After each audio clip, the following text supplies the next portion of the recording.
Hello friends, welcome to this video. In this video, we are going to see unit number 3 data structures in Python और उसमें का आज हम सीखेंगे point 3.4 dictionaries और हम इसमें सीखेंगे आज ए पॉइंट हम कैसे डिक्शनरीज को डिक्लेयर करेंगे, उसके एलिमेंट एक्सेस करेंगे, एलिमेंट को डिलीट करेंगे और एलिमेंट को अपडेट करेंगे. Okay, we will see this.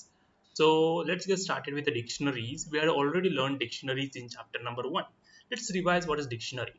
Dictionary is a collection of elements होते हैं, लेकिन कैसे होते हैं? की वैल्यू फॉर्म में होते हैं. की देखो, ये आप नेम देख रहे हो, नेम दिस इज अ की. एज देख रहे हो, दिस इज अ की. सिटी इज अ की. और जो भी इसकी की है, की को एक वैल्यू होती है. नेम क्या है? अलाइस. एज क्या है? 30. सिटी क्या है? न्यूयॉर्क. ओके, ऐसा सिंटैक्स देख सकते हो. तो डिक्शनरी नेम लिखना है is equal to assignment operator through curly braces में आपको ये व्हाट डिक्शनरीज हमें डिक्लेयर करने पड़ते हैं. और key and value are separated by this colon. Key and value को सेपरेटेड करना है कोलन से. अगर आपका की और वैल्यू स्ट्रिंग है तो आपको कोट्स देना पड़ता है. अगर नंबर है तो आप डायरेक्टली दे सकते. देखो यहाँ पर नंबर है तो डायरेक्टली, अगर कोई भी स्ट्रिंग है तो आपको इसमें देना पड़ता है कोट्स में. ठीक है, do you understand this dictionary? Now see they are unordered. Unorder मतलब क्या? उनके पास इंडेक्सिंग नहीं होती. अगर आप ऐसे करोगे माई डिक्ट 0 नहीं एक्सेस हो जाएगा क्योंकि उसके पास इंडेक्स नहीं है. Okay, you if you access the element you access with the keys. Key से आपको एक्सेस करना पड़ेगा. उसके पास इंडेक्सिंग नहीं होती डिक्शनरीज के पास. ओके, तो आप वापस उसमें म्यूटेबल है. म्यूटेबल यानी क्या? They can be change. आप उसमें अपडेट कर सकते हो, डिलीट कर सकते हो, कोई प्रॉब्लम नहीं है. ठीक है. Okay, this is dictionaries. Now let's start with the first point, accessing the values of dictionaries. So as I told, you can access the value by its key. Okay, अगर आपको एलिस आपको ऐसा print करना है ना, तो आपको इसको नेम क्या है? की से आप एक्सेस करोगे. देखो यहाँ पर मैंने क्या लिखा है, देखो प्रिंट माई डिक्स्ट. जैसे हम लिस्ट में करते हैं और इंडेक्स नंबर देते हैं ना, वैसा ही करना है. लेकिन इंडेक्स नंबर यहाँ पर नहीं देना है. जो की है वो की यहाँ पर डालनी है. अगर आपको एज चाहिए तो आपको इसको करेंगे माई डिस्क, इसमें एज डालने का, एज ऑटोमेटिकली आ जाता है. ठीक है. नाउ अगर आपको डिक्स की ये नहीं देना है, so you can use this get method. Get method में आपको क्या, डायरेक्टली आप की देने का, ऑटोमेटिकली जो भी उसका आउटपुट है वो डिस्प्ले हो जाता है. माई डिक्स डॉट गेट, और गेट का जो पैरामीटर देना है आपको की देना है. ठीक है, ऑटोमेटिकली वो आ जाएगा. नहीं तो आप जैसे लिस्ट में डिक्लेयर करते हो वैसे भी कर सकते हो. ठीक है. अगर अगर आपको अगर आपने की दिया और की आपके लिस्ट में नहीं है, तो आप ऐसा यहाँ पर एक कमांड भी डाल सकते हो. एरर टाइप के आउटपुट, वो एरर नहीं आ जाएगा लेकिन एक कमांड डिस्प्ले होगा. हमारे लिस्ट में देखो सिटी नहीं है, लेकिन हमने सिटी को एक्सेस किया है, गेट करने की कोशिश की है, लेकिन सिटी है नहीं. इसका आउटपुट क्या आएगा? Not found. Okay, you can go to this syntax. Okay, now let's see deleting the values. So how to delete the values? You can delete the values using delete keyword and pop keyword. Okay, to remove the specific key value pair, use dict key. Okay, delete use करना है, फिर आपने dictionary का नाम देना है और as जो आपको डिलीट करना है. ओके, अभी ये 25 को डिलीट करना है तो की को आपको डिलीट करना है. ओके, और उसको प्रिंट करना है.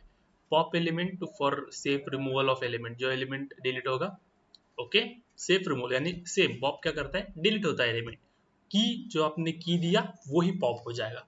सेम है डिलीट और डिक्ट का.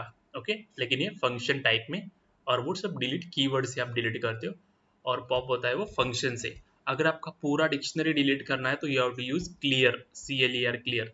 Okay, clear method. Okay, we will see this pop and clear on directly on screen. Okay, so let's see now update a value. जैसे हम लिस्ट में अपडेट करते हैं वैसा ही अपडेट करने का. ठीक है, अभी यहाँ पर हमने एज क्या डिक्लेयर की है? 25. अभी हमें एज अपडेट करनी है तो कैसे लिखने का? माइडिक्स स्क्वायर ब्रैकेट में जो की है वो की देने का, और आपको बस एज डालना है जो आपको अपडेट करना है. ओके, वही डालने का. फिर माइडिक्ट सिटी, जो अभी सिटी यहाँ पर क्या है? देखो सिटी नहीं है यहाँ पर. ठीक है, फिर हमने क्या किया? सिटी को अपडेट किया. अपडेट किया मतलब ऐड किया. Okay, you can add this.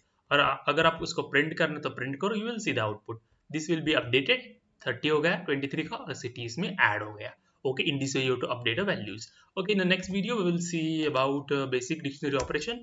We will perform everything this on a screen first. Okay, then we will let's first create a dictionary. mydict करके क्रिएट करेंगे। उसके बाद हम इसका वैल्यूज एसोसिएट करेंगे। ओके, पहले की वैल्यू में होता है राइट, तो की हम देंगे नेम और उसकी वैल्यू हम देंगे क्या, दीप्तेश करके देंगे। ठीक है, दीप्तेश। फिर और एक देंगे रोल नंबर नहीं देंगे, एज देंगे, एज। ठीक है, कोलन से सेपरेट होती है की वैल्यू एंड एज हम देंगे। कोल इसमें नहीं दे सकते, अभी एज नंबर है तो नंबर हम कैसे दे सकते हैं राइट, स्ट्रिंग में, तो हम डायरेक्टली नंबर आप डायरेक्टली आप ऐसे लिख सकते हो 90 करके। ठीक है, अगर आप इसको प्रिंट करो, print mydict, you will get the dictionary। Okay, अभी इसमें अपडेट करते हैं। ओके, 90 को अभी 20 करना है, जैसे हम लिस्ट में करते हैं सेम वैसा करेंगे। mydict, okay, mydict square bracket में, बस वहां पर इंडेक्स दे देते, हम यहाँ पर की देंगे जो अपडेट करना है, और की क्या हमें अपडेट करना है, यहाँ पर 20 करना है। ठीक है, एंटर। आप जैसे प्रिंट करोगे you will see print age, sorry print mydict, C as हो गया चेंज, 90 का 20 हो गया। अभी आप ऐसे अपडेट भी कर सकते हो। अभी मुझे सिटी ऐड करना है, तो आपको क्या करना है, mydict, इसका आपको क्या करना है, सिटी करना है, और सिटी जैसे को ऐड करो कोल्हापुर करके, जो भी वैल्यू एसोसिएटेड है उसको दे सकते हो कोल्हापुर। अब जब इसको प्रिंट करोगे, print mydict, see Kolhapur is inserted, do you get this. तो element from a dictionary, okay, जैसे हम लिस्ट में एक्सेस करते हैं वैसा करने का, डायरेक्टली प्रिंट print प्रिंट, और प्रिंट में आपको डिक्शनरी का नाम mydict स्क्वायर ब्रैकेट में जो आपको प्रिंट करना है उसका नंबर, आप सॉरी की देना है यहाँ पर, प्रिंट जो भी वैल्यू एसोसिएटेड होगी उसके साथ वो प्रिंट हो जाएगा। You get this, in this way you have to update, sorry what you access the element of the dictionaries।